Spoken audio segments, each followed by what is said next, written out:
nani kinde ka kinde nyaka wach ma kama mienji ahinya ahinya motelo ne yiero ma adundo kata mana mano maduong'. Yuko jamna in general oken gima ber nikech yudo ka joma ng'eny tiyo gi paro mar pesa mano omiye mondo odhi ogo ombulu. Ana feel ni jowa onego duok siasa machon mane ji bedo piny to ji wuoyo to kila ng'ato uso sera mouso no ing'iyo ka chal gi kite tedhi itimo odhi yiere kaka uso sera. But gima nokelo uso jamna yuko jamna en jotelo ma noseyier ne uso sera mabecho kabisa to koseyiere to kochako duogi odhi dak Nairobi. Koro piny owacho ni watiekre higa ne chuth magara ka dipo ni ok odhi oduogo to silinge moro 100 to nachamo. Ana feel onego waket obed gi miluongo ni sitting allowance. Kiluongo bura to jogi samoro idho transport kabiro iri, jogi samoro wuotho gi tiendgi for a long distance. Koro inyalo wacho ni jogi sekawo time gi mang'eny amany ne ng'ato transport moro madok go iluongo ni allowance mare mar bedo piny kanyo. But gimiwa thuolo sama oluongo gino mondo giwinj sera kato gi ng'ato kaluwore gi tich mabiro tiyo gi gima onyalo dhi timo ka dipo nomiye thuolo mar bedo mjumbe.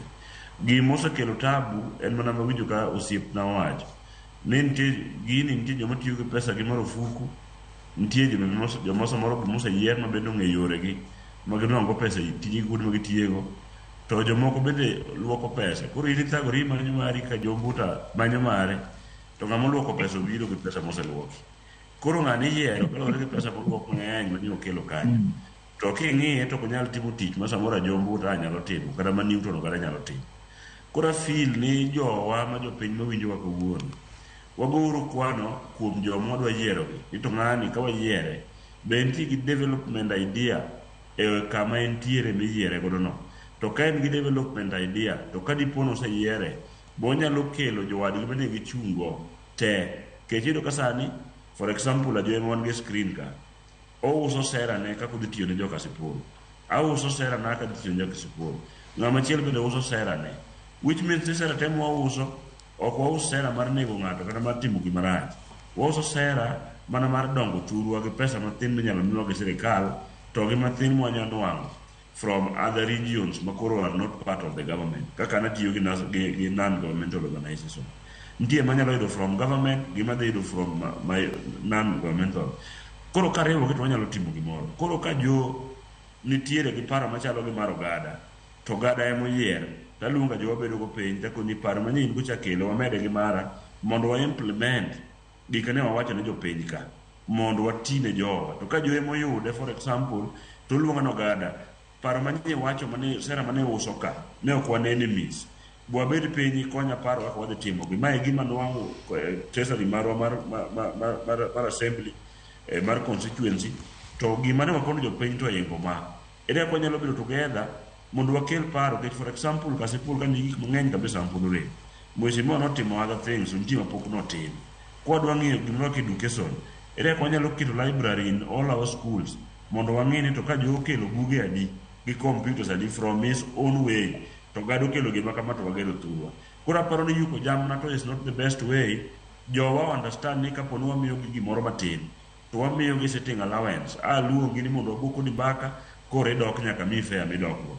Mano e gima onego watim. But yuko jamna generally to be miyowa good leaders to be miyowa bad leaders nikech nitie joma nigi pesa mang'eny moluoko mana kaka osewacha to wan gi jok man gi pesa mang'eny bende mokwalo mana kaka osewacha.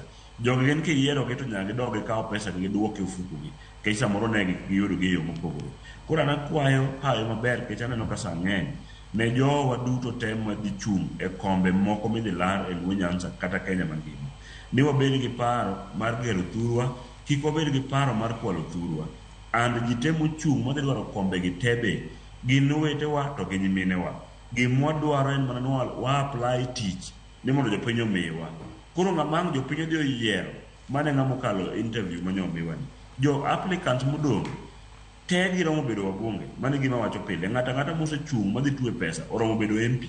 En mane ji dhi ngore mana gi points kaka kelo pachi ne jopiny. Omiyo kik wacha ng'ata mobiro ni onge ji en okoromo, jogi te oromo kendo ginyalo yuko jamni.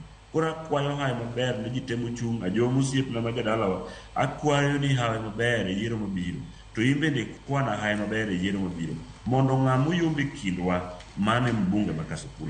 Erokamano ahinya oganda gi wachni mogik watiek ahinya koro irisi loso gi ajo ang'ene gi jo siasa mamoko wabede koro chunga to joluto ombulu mantiere Kasipul en ote mane madibed godo ne gin ka watieko twak makama. Akwayo jo Kasipul duto madhigo ombulu e yiero mabiro wabedru jo ratiro wago ombulu e yo moriere. Wanyalo serou, anyalo romo kodu, jachung' machielo romo kodu, kamano kuom jochung' te mochung'. Wabed jo ratiro, joma kelo ga dhaw mokwongo gin ga jok miluongo ni security kata youths.